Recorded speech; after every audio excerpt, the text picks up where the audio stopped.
Welcome to your college-bound kid, a podcast for parents, college counselors, students, and anyone who wants a weekly deep dive into the world of college admissions. My name is Dave. I'm a parent of a daughter in college, and we live in Chicago, Illinois. I'm Lisa, and I'm a clinical psychologist and college counselor. I have a daughter in college, a daughter in high school, and a son in middle school. After 30 years in Chicago, we recently moved to North Carolina. My name is Mark. I'm a college coach in Atlanta and the parent of two daughters. Karis, a graduate of Davidson College, and she is the founder of the Spanish tutoring company, SpanishHelpToday.com. And Joy is a graduate of the University of Georgia, and she is getting her master's degree at North Carolina State University. Good morning, friends. There's only one announcement for episode 234 before we get to our interview preview, but it's a pretty big one, so I do want to go into it with a measure of depth. So on June 23rd, University of Maryland system made a big announcement. It will not require the SAT or the ACT for admissions. Now, there are 12 campuses that are part of the University System of Maryland. And so they individually have the autonomy to set their own admission standards. So each of the 12 schools, that's how the University of System Maryland Board of Regents voted, to give each of the 12 schools their own autonomy. And you'll find very different perspectives from each of the schools. So but the announcement is significant because it removes the language requiring test scores. And that's significant. Now let's just take a look, before I talk a little bit more about Maryland, let's just look at the national scene. I mean, right now you have Florida absolutely committed as a state system. They're the only state that has continuously required test scores through every year in the pandemic. Tennessee has come out with a big announcement reinstating test scores. And then Georgia intends to do it. They didn't have them the first year of the pandemic. Then they did have them for the second year. And then they retracted, and only 3 of the 26 schools have it. They're all over the place. But all indications are they plan on reinstating. Interesting thing, when you look at Tennessee, Florida, and Georgia, all 3 of these states have a merit scholarship system that has test scores as a component of it. But other than that, where is the mandatory test scores across the country? MIT and Georgetown, those are one-offs, uber highly selective schools that have already broken away from the common application and have their own app. I find it very interesting that the 2 schools that are requiring test scores outside of the public Southern institutions are the 2 schools that have their own applications, just revealing their maverick mentality to begin with. What's happening for everybody else is it is no longer a question of, do you feel that the pandemic is influencing people's ability to take the test? I don't even feel, and I feel very strongly about this, it's even a question of, do you feel the test is beneficial for us in the admission office and gives us some valuable information when we assess applicants? When you're going to break against the tide like that, now, you have to have such brand strength in the marketplace, because now the question is, will we be adversely impacted when virtually almost all of our competitors are not requiring the test? And I mean, some schools like North Carolina's system flat out came out and even said that was a major factor in their decision to not require tests. So bad news if you're a favor of mandatory test scores. Great news if you're a test optional fan. So let's talk a little bit more about some of the details here. So this was an 11-2 vote, 11 voting in favor and 2 being opposed. And there are various reasons that were given for those who said they were voting in favor. Some commented on the long history of the test being disproportionately inaccessible to minority communities, and at least one of the voters commented on the gender bias within the test. For those of you who don't know this, guys consistently have higher test scores than women every year if you look at national averages, but yet women have higher GPAs than guys. So that for some people in of itself is invalidating. So there's different history within the different schools, as I've mentioned. So you got a school like UMBC, Maryland-Baltimore County. They basically went test optional for the first time in the fall of 2021 in response to the pandemic. But they were very, very pleased with the results and have really bought in. And there's a quote from them that says that, here's a quote, "I am really excited what it means for us in terms of serving the students in Maryland and beyond." So that was a school that didn't go until the pandemic, but they completely bought into test optional. Now you have University of Baltimore. They went to test optional in 2019. So their mindset is big deal. You know, we were already there pre-pandemic. Coppin State, one of the things that they said is they still plan on having a portion, although they say it'll be a small portion, of the financial aid package tied to test scores. So they're happy for the change, but just be aware there will be some merit scholarship money still that they would continue to link to test scores, which is something you always want to be checking. Then you have a school like Salisbury. They've been test optional since 2006. Okay. And so they've been really on board for 16 years. However, there's some there that are a little concerned. So they've seen a substantial increase in the number of people applying without test scores. So before the pandemic, 30% of applicants didn't submit scores when it was optional. That number jumped up to 80%.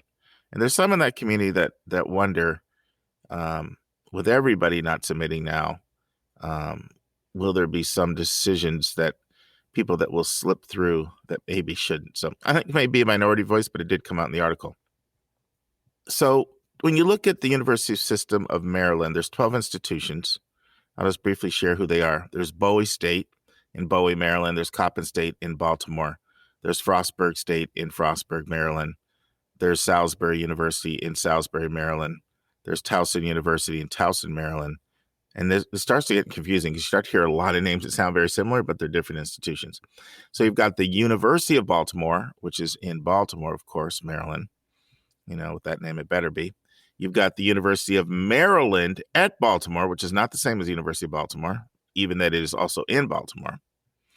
Then you have University of Maryland, Baltimore County, which is different from the University of Maryland, Baltimore, and of course different from the University of Baltimore, even that all three of them are in Baltimore. And then you have the flagship University of Maryland College Park, which of course is in College Park, Maryland.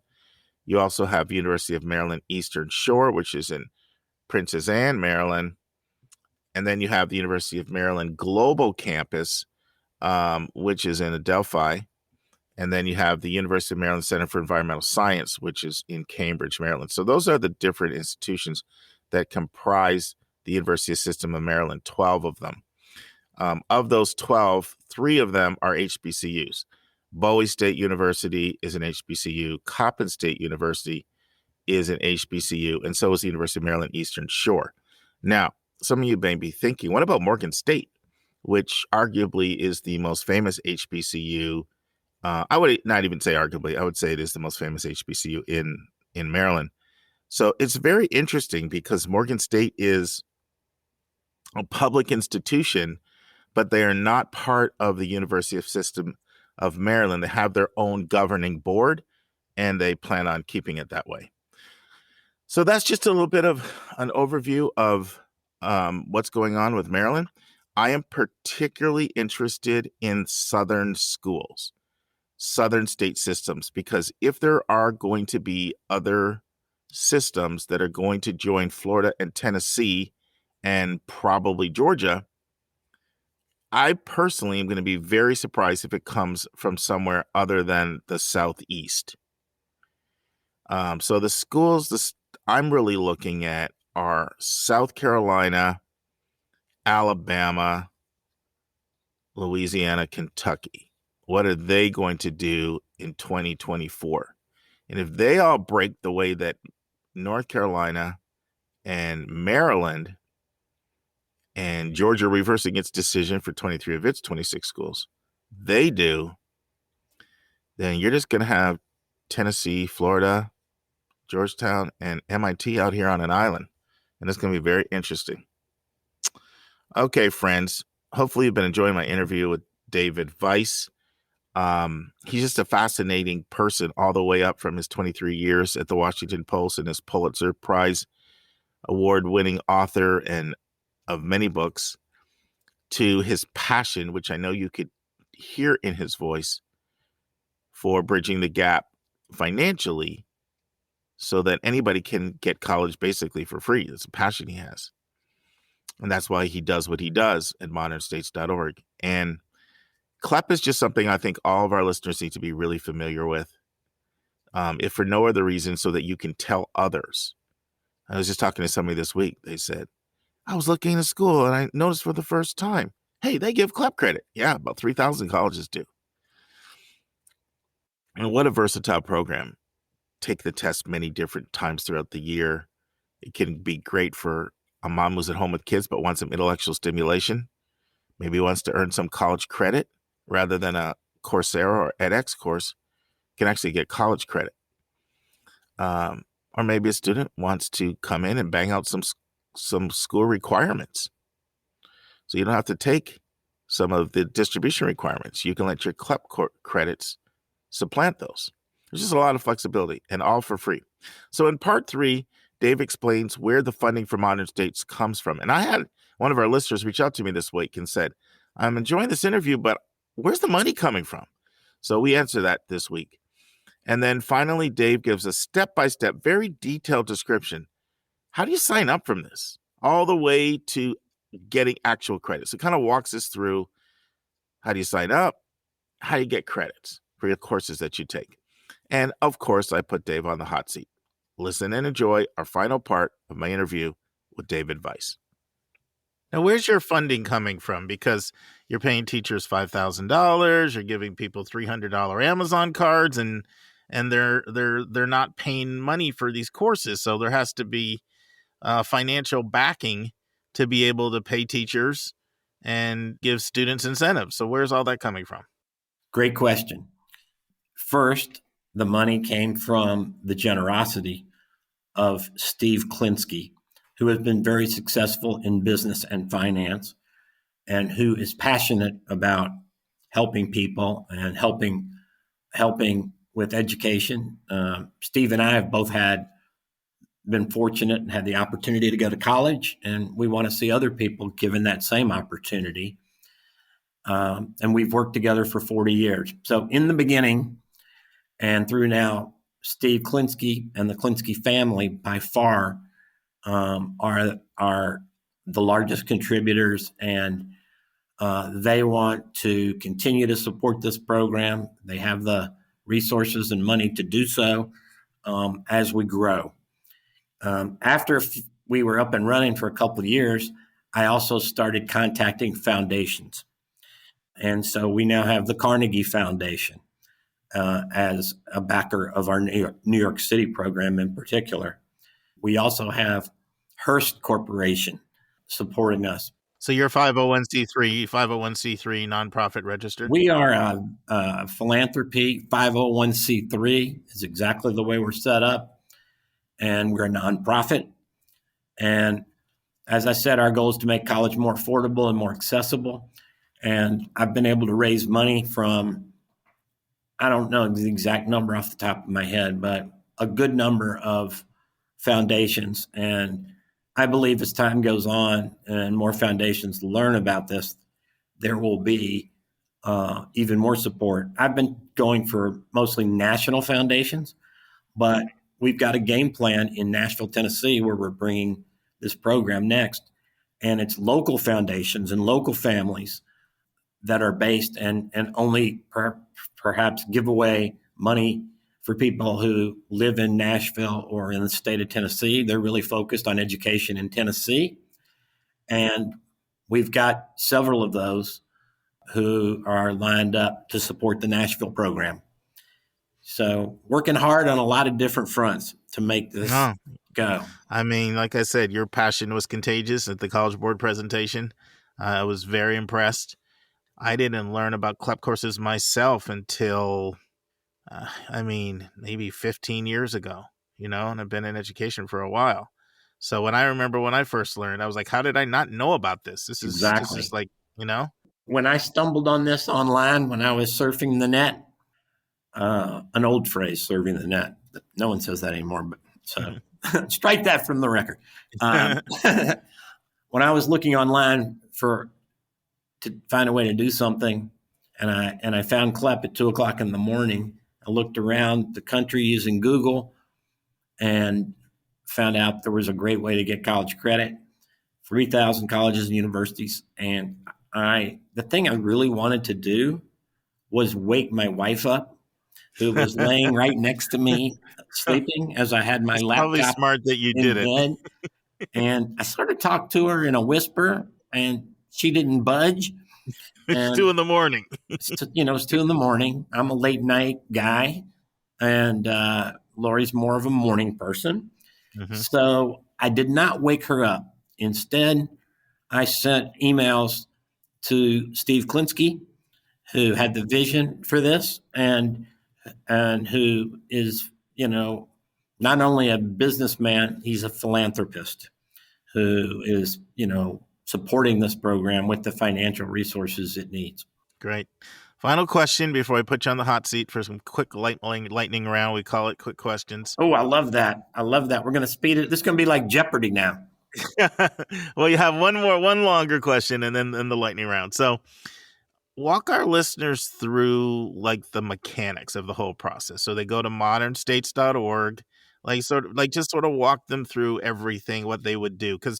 Because I think, knowing our listeners, I think that there are a lot of people that are going to see great use to this. It could be for their high school student who something to do over the summer. It could be a course that you're offering, maybe a foreign language that's not taught at their school. It could be a lot of different reasons. So, or it could be their own learning. We have sponges for listeners, and they love to learn. So just walk them through the mechanics.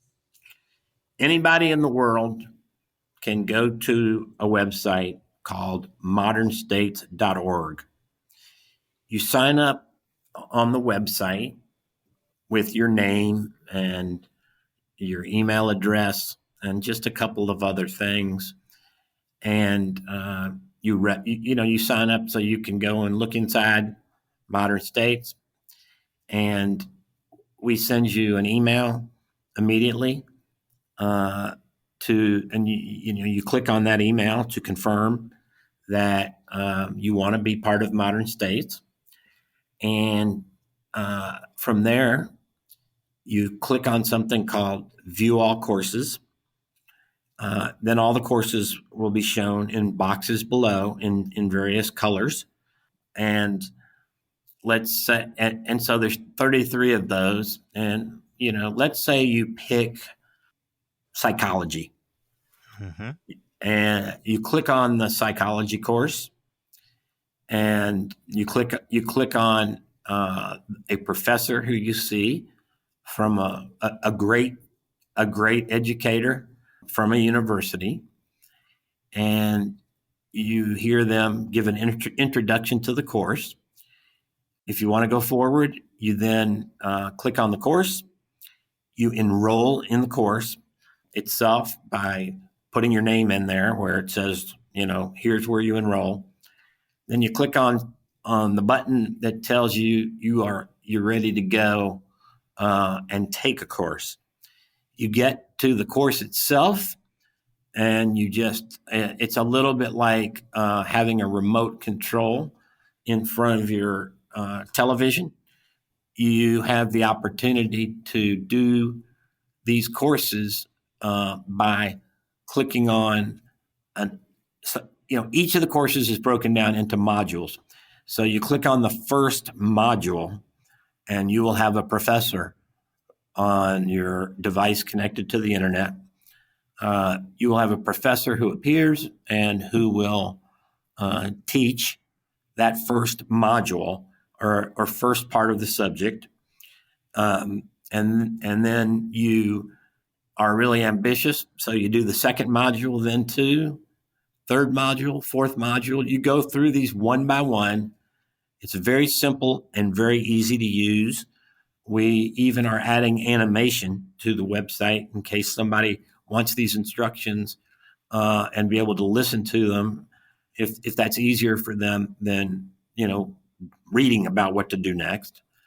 So then you go all the way through each of these modules. You finish the course, and you then, after that, this takes you directly to a practice exam. And it's been recorded electronically on the computer. It shows that you've completed the course. You click on the practice exam, and you then take a practice exam. And all multiple choice questions. And if you pass that CLEP exam, we provide you with a voucher. We send you a voucher by email. The voucher has a number on it.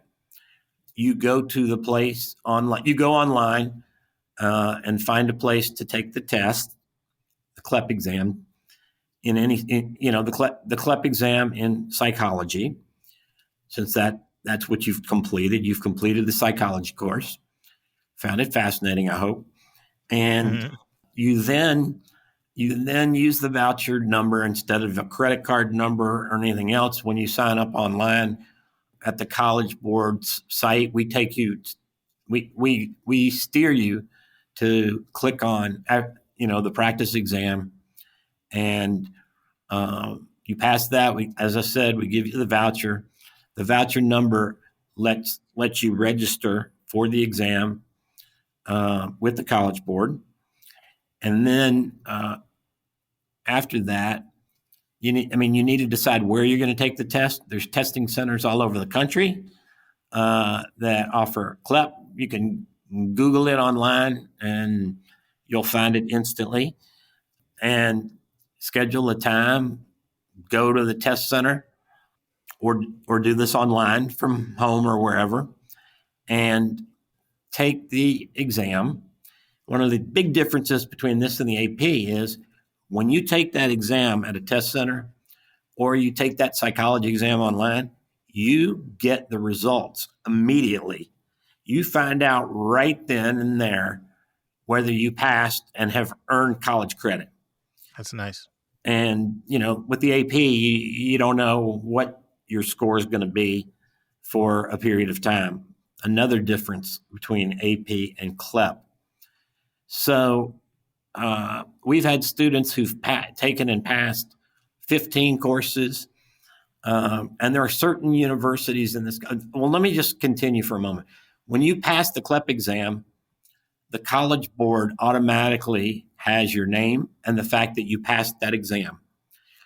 And let's say you then want to go to Morehouse College in Atlanta, and they accept all the CLEP exams for credit. You ask the College Board online to send Morehouse that all of your course credits that you have earned by passing CLEP exams. And Morehouse gives you, actually is the one that gives you the college credit when they arrive. No problem at all. And you go and enroll at Morehouse. And if you've taken a history course, a fundamental one, you're ready to take a higher level history course when you sign up and enroll in courses at Morehouse. In fact, students who pass CLEP exams are more likely to actually graduate from college rather than just go to college. And students who pass CLEP exams do better than other students in the next sequential course up. And what I mean by that is you take your basic English course freshman year. That's great. You pass that.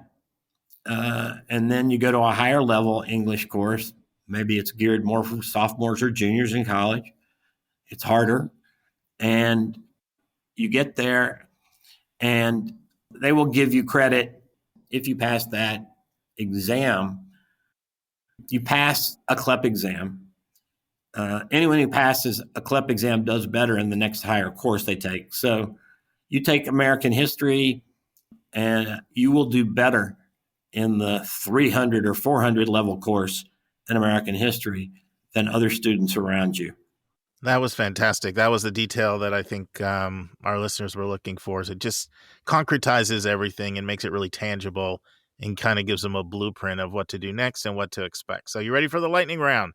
I'm ready for the lightning round, and then I want to ask you whether you think any of your listeners are going to contact me directly. Yeah, I'll answer that right now. Yes.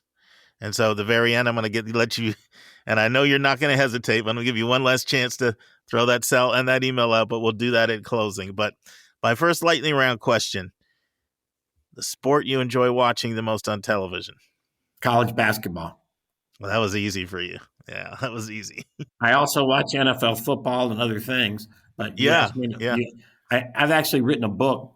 I'm not going lightning right here, but sure. I wrote a book. I got to rein you in, David. You'll be a 2-hour interview.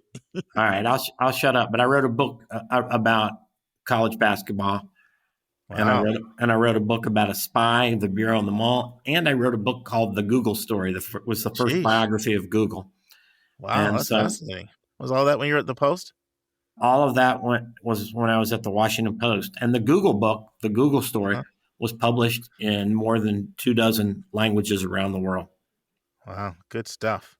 Food you shouldn't eat because you know it's not healthy, but the willpower is just a little weak at times and you give in. Ice cream. You're not the only one. What's your flavor? Vanilla. Oh, keep it simple. Keep it simple. I love vanilla ice cream. I'm not saying I don't get other flavors, but people are amazed when we walk in and there's 28 flavors and I go for vanilla. Yeah. Hey, everybody's got different taste buds. Money is no issue, and you're told get any car off the lot. It's paid for. What car are you getting? A Mustang. Oh, you like the Mustangs. Love Mustangs.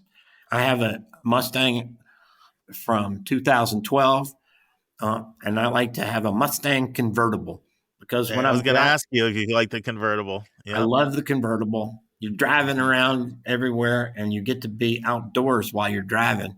Sure. And that's a heck of a lot more fun and makes you feel better with all that fresh air than being cooped up in a car. I'm a convertible guy. My daughter, she has to have the double moonroof on her SUV, which is not quite the same, but it's still light coming in. So I can relate to that. I have to admit, Mustangs were popular when I was growing up. And I think my love for Mustangs has something to do with the fact that I really liked them when I was a teenager. Well, hey, we all are impacted by our youth. All right, pet peeve, that thing that just gets under your skin. Pet peeve is people who have egos that are larger than the earth itself. I think everybody ought to recognize that being humble is a good thing, and the most underrated thing in life is luck. People think, you need good luck for things to go your way. Sure. My mom had a saying, luck likes to be led, which means luck is where preparedness meets opportunity. I'm still laughing at bigger than the earth itself. That was a good one. Best book that you have read in the last 5 years? About every book John Grisham has written. I read all of John Grisham's books.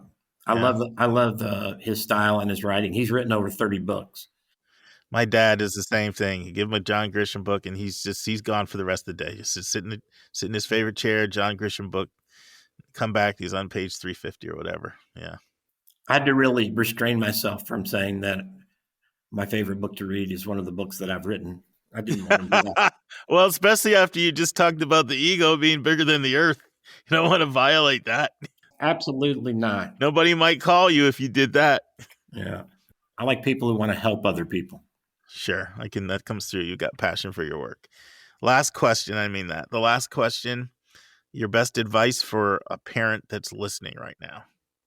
A parent that's listening right now definitely ought to get their kids, if they're have to have any kids in high school, freshman year, or any freshman, sophomore, junior, senior, they ought to go to modernstates.org, introduce it to their teenager, and save thousands of dollars on college when your teenager takes and passes Modern States courses and CLEP exams. So if you're a parent, you really want your kids to save time and save money and learn in the highest quality way through Modern States. I will tell you, even though it's a lightning round, that there's some parents who have found Modern States and their kids have started earning college credit. And then the parent who found Modern States decides to take a course too. Mm-hmm. And before you know it, the parent and the teenager are both earning college credit for free. Fantastic. So, Dave, in closing, I want you to give your number one more time, your email, the website, and, we have a lot of listeners who are very involved in their PTSA, PTA, things like that. So it sounds like you'd be open if somebody reached out to you and wanted you to do a presentation at their school. Would that be something you'd be open to? Yeah, I do webinars all the time to reach people. I mean, with COVID right now, I'm trying to be careful. So I do it online, but That's what I meant. Zoom. Yeah. That's what I meant. Yeah. I mean, I'm happy to talk to anybody and partner with any organization that seems appropriate and a good fit. So you got to go to modernstates.org, modernstates.org, and that's the name of the website. And don't forget it, but you will forget it because it's not a great name. So instead, remember the phrase freshman year for free, and put freshman year for free in Google, and it'll take you right to the website. So you got the freshman year for free, take you to the website. Next, you asked me for my phone and my email. I don't know if you've ever had anybody on this amazing show give that out, but here we go. My cell phone number is 202-439-0318, 202-439-0318. And if you prefer, my email address is david@modernstates.org, david@modernstates.org. And if you prefer, you can write David to David Vise, last name V as in Victor I, S as in Samuel E, @gmail.com. And I will be happy to help each and every one of you make college more affordable and more accessible to someone. I believe we're only in the first or second inning of the number of people we can help. Well, yeah, you started in 2017, so you're just, just 5 years into it. So there's a lot of growth, particularly at Modern States. We're at 300,000, and I'd certainly like to see us get to 1 million. Hey, you got to have a vision. Now let's close with, what was that saying you said before we started? I loved it. Kleppin' for CLEP or something like that. I loved it. CLEP was always based on the model of get college credit for what you already know. We reversed it, engineered it, and instead of get college credit for what you already know, you get college credit for what you learn. And that's the magic of Modern States. You get college credit for what you learn in 33 subjects, and you can do one course or you can do many. And it's a pathway to earn college credit. 3,000 public colleges and universities, community colleges across the country. And nobody has anything else like it. And we're already the largest free college for credit program in the country. And I hope we can get the word out more broadly, as more people will know, more people can get help and not take on as much student debt. And I want to thank you very, very much for giving me the opportunity to be on your show. You're a terrific interviewer. I have never had an interviewer or a host who listened to me ramble on for a long time in answers to questions and didn't interrupt me 3 times because I talk too much. So anyway, I thank you. And, I don't care what they think or what they say about me out there. I just care that they're thinking about me out there, and mainly thinking about modern states. Well, you're most welcome. And one of the reasons why I just let you go is because your passion emanates. And I noticed that when you presented at the College Board 2019, here we are 3 years later. And I know people can feel it, and they can feel your authenticity. They can feel your conviction, and it's inspiring. You can tell you're not a huckster. You believe in what you're saying. And I'm very, very excited about introducing this to our listeners, which is why, we'll run this as a 4-part series. It'll run over for a consecutive month for 4 straight weeks. We'll break it up into, about 18-minute segments and run it over a consecutive month. And it's a very, very, very important service that can help our parents as well as their children.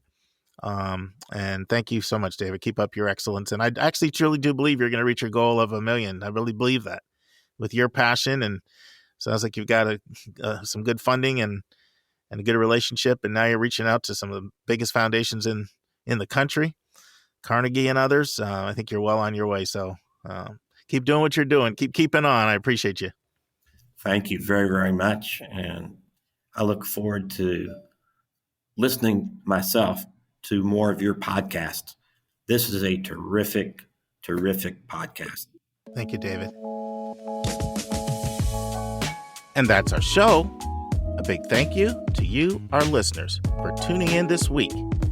If you find this podcast helpful, please follow us and you'll get every single episode as soon as it is released.